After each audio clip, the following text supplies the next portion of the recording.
بالله من الشيطان الرجيم بسم الله الرحمن الرحيم ألف لام ميم ذلك الكتاب لا ريب فيه صدق الله مولانا العظيم وصدق رسوله النبي الكريم ونحن على ذلك من الشاهدين والشاكرين والحمد لله رب العالمين. حضرات علماء کرام، عزیزان گرامی، میں نے وہ آیت تلاوت کی ہے جس سے آپ کے کان آشنا ہیں. ہر قاری قرآن، تالی قرآن جب تلاوت قرآن پاک کی سعادت حاصل کرتا ہے اور جیسے ہی وہ برف الٹتا ہے تو اس کی نظر ذالک الکتاب لا ریب فیہ پہ جا کر ٹھہرتی ہے. آپ دیکھ رہے ہیں یہ انداز تو دیکھیے، یہ اٹھان تو دیکھیے. اس آسمان کے نیچے زمین کے اوپر بہت سی کتابیں آئیں، بہت سی تھیوریاں ہمارے سامنے آئیں، بہت سے آئیڈیل ہمارے سامنے آئے، بہت سا اعلان ہمارے سامنے آیا، بہت سے ضابطے، بہت سے قوانین ہمارے سامنے آئے. دنیا نے قدامت کی بولی بولی، دنیا کے مذاہب نے اپنے آپ کو قدامت کے رنگ میں پیش کیا. وہ قدیم ہے، وہ بہت اونچا ہے، بہت بڑا ہے، بہت دنوں سے ہے. لیکن قرآن کا یہ اٹھاؤ کہ ذالک الکتاب لا ریب فیہ، الکتاب، قرآن اپنے آپ کو الکتاب کہہ کر، قرآن نے اپنے آپ کو الکتاب کہہ کر جس اہتمام سے اپنی حفاظت اور اپنے محفوظ ہونے کی داستان کو بیان کر رہا ہے، یہ قرآن ہی کا حصہ ہے. خوب یاد رکھیے، قرآن نے الکتاب کہہ کر یہ بات ظاہر کر دی کہ سنو، دنیا کی کتابیں، دنیا کے دستور، دنیا کے ضابطے، دنیا کے صحیفے آئے اور ان کی حفاظت کے لیے دنیاوی طور پر سامان کیا گیا، لیکن وہ اس میں ناکامیاب رہے. دنیا جانتی ہے، دنیا کو معلوم ہے کہ آج صفحے ہستی پر جو کتابیں موجود ہیں، قدیم کتابوں کا نام و نشان نہیں ملتا. قدیم کتابیں صرف نام کی حد پر، نام کے طور پر لوگ سمجھتے ہیں کہ ہاں فلاں کتاب تھی، لیکن قرآن نے جس انداز سے اپنے آپ کو پیش کیا الکتاب کہہ کر انداز بتا رہا ہے کہ جو چیز پیش کی جا رہی ہے وہ مکتوبہ ہے، وہ نوشتہ ہے. الکتاب اس مجموعے کو کہتے ہیں جو لکھا ہوا ہو، جو چیز لکھی ہوئی ہو، نوشتہ ہو. قرآن کے پہلے لفظ نے یہ بات ظاہر کر دی کہ اے دنیا کے انسانوں، قرآن کی طرف ہاتھ بڑھانے کی کوشش نہ کرنا، قرآن تک پہنچنے کی کوشش کر کے قرآن کو مٹانے کی، قرآن کو غلط کرنے کی، اے الباطل، قرآن کے آگے سے آنے کی یا قرآن کے پیچھے سے آنے کی کوشش مت کرنا، کیونکہ یہ الکتاب ہے. جس اللہ نے اس کتاب کو بھیجا وہ کتاب ایسی نہیں ہے کہ جو صرف بھجن کی حد تک ہو، ایسی نہیں جو صرف گانوں کی حد تک ہو، ایسی نہیں جس میں صرف چند اشلوک ہو، ایسی نہیں جس میں چند پہلیاں ہو، ایسی نہیں جو صرف سینوں میں محفوظ ہو، بلکہ وہ الکتاب ہے، وہ کتاب لکھی ہوئی ہے، وہ نوشتہ ہے. قرآن بھیجنے والا اللہ رب تعالیٰ کا کلام ہے. کلام کے انداز سے بتا رہے ہیں کہ جس کتاب کو اللہ نے بھیجا وہ نوشتہ ہے، وہ لکھا ہوا ہے. اور جو چیز لکھی ہوئی ہو، جو چیز نوشتہ ہو، اندازہ تو کیجئے کہ اس کو کیسے مٹایا جا سکتا ہے کہ جب رب اس کو کہہ رہا ہے کہ یہ لکھا ہوا ہے. جناب والا، آپ نے دیکھا اس اٹھان کو، یہی تو وجہ ہے کہ لا ریب فیہ کا دعویٰ. میرے دوستوں، یہ قرآن کی مصدقہ شہادتیں ہیں جو قرآن کے اندر ہمیں مل رہی ہیں. ان تواریخ کو جانے دیجیے. وہ شہادتیں جو بیرونی ہیں اس پر گفتگو ہم نہیں کرتے. وہ تاریخ جو قرآن کی قدامت پر اور قرآن کی تصدیق کے اوپر ہمیں ملتی ہے، ہم ان سے اگر نظر کر بھی لیں تو قرآن کے اندر جو شہادت موجود ہے، اندرونی شہادتیں اتنی باضابطہ ہیں، اس قدر یقینی ہے کہ اندرونی شہادتیں بیرونی شہادتوں سے قرآن کو بے نیاز کر رہا ہے. قرآن خود اپنے قرآن ہونے پر اپنی شہادتوں کے اعتبار سے اس قدر مکتفی ہے، اس قدر وہ جامع ہے کہ قرآن پکار پکار کر کہہ رہا ہے کہ وہ الکتاب ہے، وہ لکھا ہوا ہے. اور جب رب یہ چاہ رہا ہے کہ وہ لکھی ہوئی چیز کو ہمارے سامنے اس نے بھیجا تو اندازہ کیجئے کہ اس کو مٹا کون سکتا ہے؟ اب یہ سوال کہ قرآن کو کس نے لکھا؟ حضرت محمد رسول اللہ صلی اللہ تعالیٰ علیہ وسلم تو امی ہے. اللہ اللہ سرکار دو عالم صلی اللہ تعالیٰ علیہ وسلم بظاہر رسم کتابت ان چیزوں سے سرکار کی ذات پاک ہے.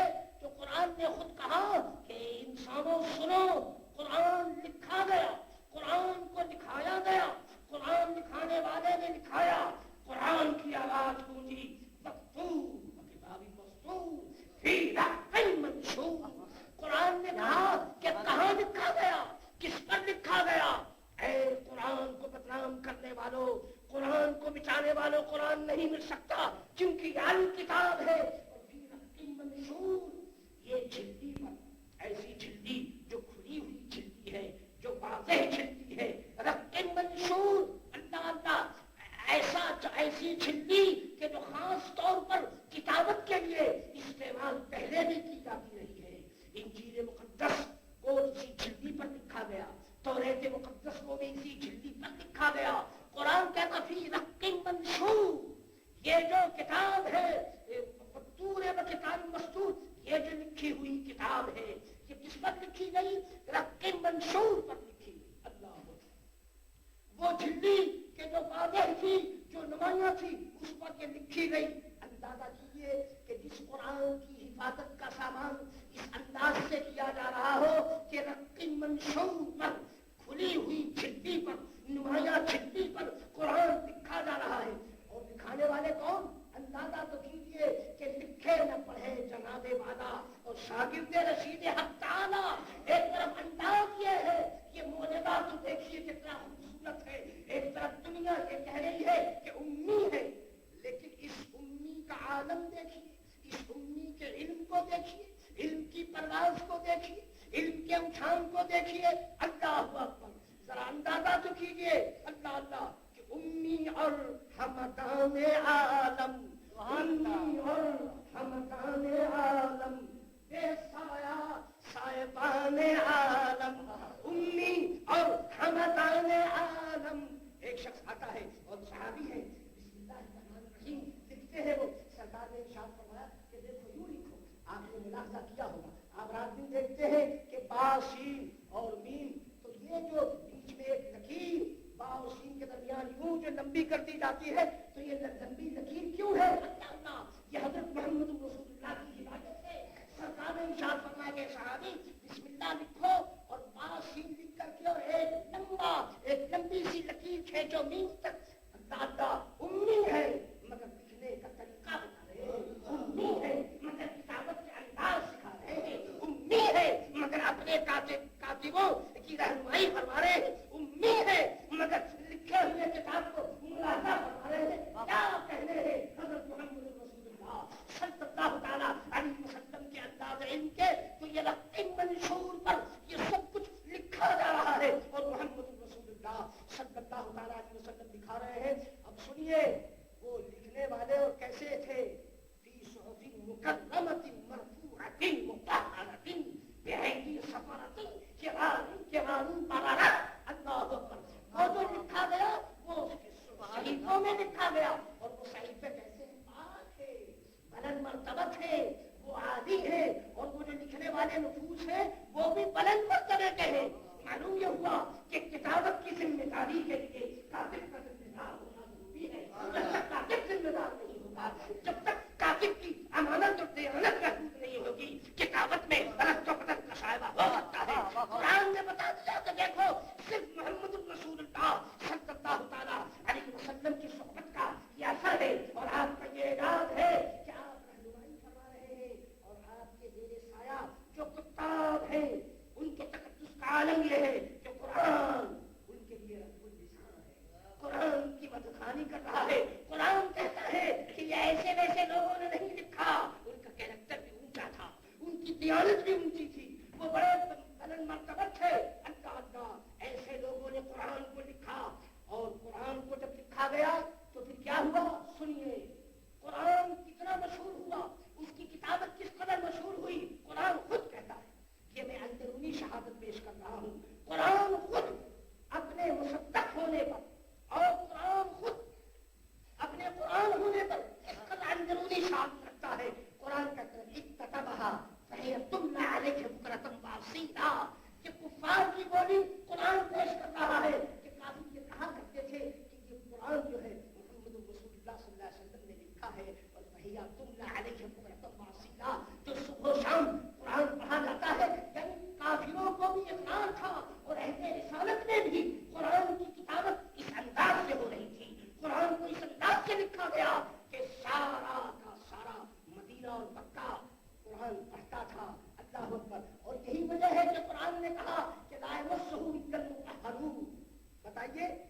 قرآن کہتا ہے کہ اس کو چھوؤ مت، تو چھونا تو میرے دوستوں اسی وقت لازم آئے گا جب کوئی چیز لکھی ہوئی ہو. جب تک کوئی چیز لکھی ہوئی نہ ہوگی اس کو کیسے کہا جائے گا کہ اس کو مت چھوؤ؟ تو معلوم ہوا کہ حضرت محمد رسول اللہ کے زمانے ہی میں اللہ تبارک و تعالیٰ نے قرآن کی حفاظت کا سامان اس طرح سے کیا کہ اللہ کہ قرآن لکھا بھی جا رہا تھا، قرآن پڑھا بھی جا رہا تھا، قرآن کی تلاوت بھی ہو رہی تھی، قرآن سینوں میں محفوظ بھی ہو رہا تھا.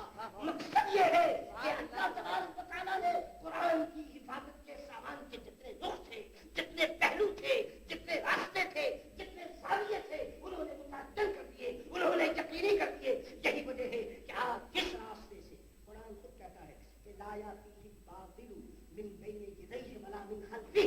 یعنی قرآن وہ ہے کہ اگر الباطل اگر آگے سے آنا چاہے گا تو نہیں آ سکتا، اگر یہی الباطل پیچھے سے آنا چاہے گا تو نہ آ سکے گا. یہ الباطل کیا ہے؟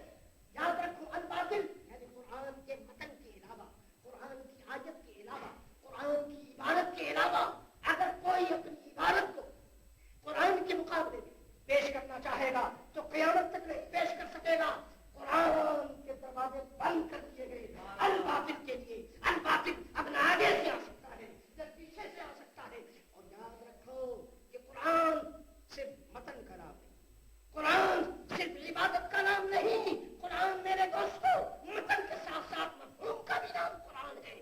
یہی وجہ ہے کہ جس طرح قرآنی متن محفوظ ہو گیا یہ اللہ کا کرم ہے اور اس کے محمد رسول اللہ صلی اللہ تعالیٰ علیہ وسلم کا معجزہ ہے کہ قرآنی عبادت بھی محکم اور مستحکم کر دی گئی اور مفہوم بھی متعین کر دیا گیا.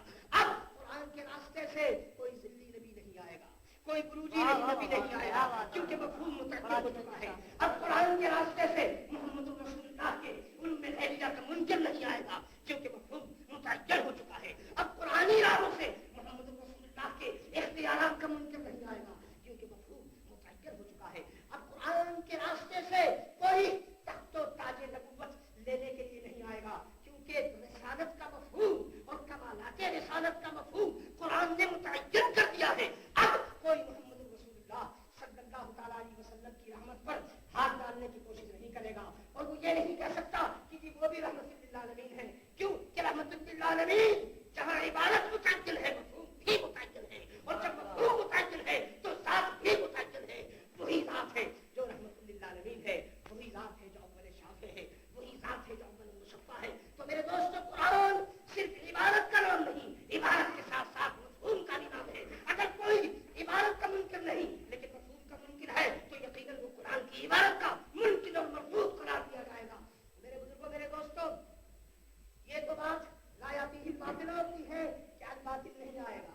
اس قرآن کی حفاظت کے لیے اندازہ کیجئے کہ جب عہد رسالت میں جب قرآن کا نزول ہو رہا ہے تو یہ حفاظت کے سامان کر دیے گئے اور اس کے مقابلے میں آئیے اسی بر صغیر میں آکاش بانی وید جس کے متعلق یہ کہا جاتا ہے کہ یہ سب سے پرانی کتاب ہے. اللہ پر پنڈتوں کا برہمنوں کا یہ دعویٰ ہے کہ آکاش بانی وید سے پرانی کتاب کوئی نہیں، بہت سب سے زیادہ قدیم کتاب ہے. لیکن آپ کو حیرت ہوگی کہ یہ جو اس سلسلے کی آخری کتاب القرآن جس کو کہا جاتا ہے، جس کا نزول سب سے آخر میں آیا، اس کے نزول کے 600 برس کے بعد وید کو کتابی شکل میں لایا گیا. حیرت ہوتی ہے کہ البیرونی جیسا مؤرخ اللہ اکبر اور سیاح جب وہ ہندوستان میں آتا ہے تو وہ یہ لکھتا ہے کہ ابھی چند دنوں پہلے ایک پنڈت نے صحیح کی اور کوشش کر کے اس نے وید کے اشلوک اور بھجن کو اس نے کتابی شکل دی ہے. اندازہ کیجیے کہ جو یہ قدیمی کتابیں ہیں لیکن کتابت سے وہ محروم ہے. لیکن قرآن ہے تو اس کا پہلا جملہ ہی ہے الکتاب.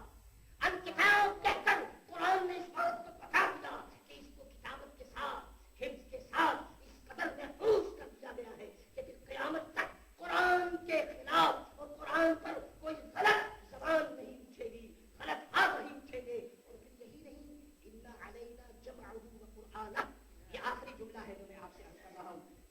اِنَّ عَلَيْنَا جَمْعَهُ، بے شک اس کا جمع کرنا یہ ہمارے ذمہ کرم پر ہے. ہم نے اس کو جمع کیا تو اب جمع کرنے کے بعد پھر قرآن کہتا ہے کہ اِنَّ عَلَيْنَا جَمْعَهُ وَقُرْآنَهُ.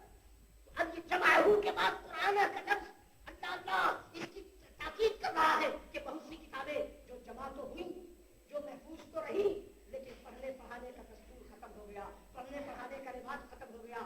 آج دنیا کہتی ہے کہ وید جو ہے وہ لیے ڈکشنری کی ضرورت ہے. ڈکشنری کے بغیر آج وید نہیں پڑھا جا سکتا. اور آپ جانتے ہیں انجیل مزے کی بات تو یہ ہے، آپ ذرا اندازہ کیجئے کہ انجیل آپ یہ پوچھے عیسائی دنیا سے، آپ ان سے کوشچن کی پوچھئے، اپنے دعوے کو ان کے سامنے پیش کیجئے کہ اے عیسائی دنیا بتاؤ کہ یہ انجیل کس زبان میں نازل ہوا. عبرانی زبان میں انجیل مقدس کا نزول ہوا. لیکن آج آپ کو حیرت ہوگی کہ آج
محمدی کو